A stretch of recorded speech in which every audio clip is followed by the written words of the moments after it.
Þegar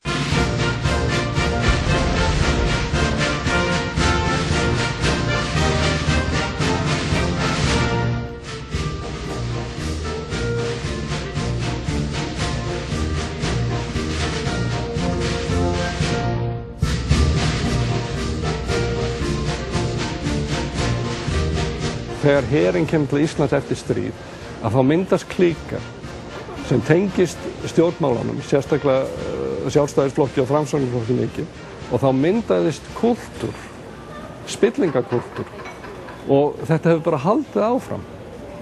Og þetta nú oft svona að þegar auðveldur gróði kemur, að þá verða hliðarverkanir sem eru mjög slæmar, og í þessu tilfelli það mjög spillt kerfi. Já, ástandið hræðilegt og það hefur hreinlega ekkert verið gert að viti. Það það einfalt. Strax í byrjun þá lögðustu niður og dóu. Þessi ráðamenn þau voru hræddir við eitthvað, ég veit ekki alveg hvað þau voru svona hræddir við. Þeir hreinlega gáfust upp. Stjórnmálamennir, þeir runnu saman við spillinguna, þeir runnu saman við útrásavíkingana. Og þeir eru meðsekir. Og við hvað kemur upp á yfirborðið. Ég sé enga aðra skýringu.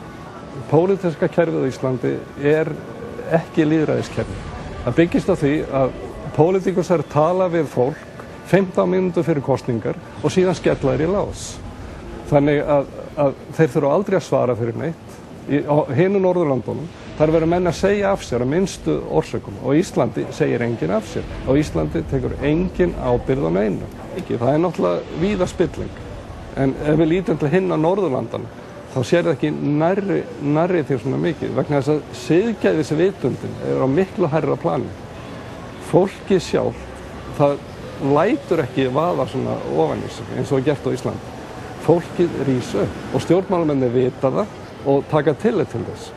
Það mjög oft fólk ráðið í stöður sem á ekki að ráða við þær stöður. Það til hæfara fólk sem þá ekki í sama stjórnmálaflokki eða tengist ekki einhverju fjölskyldu eða eitthvað.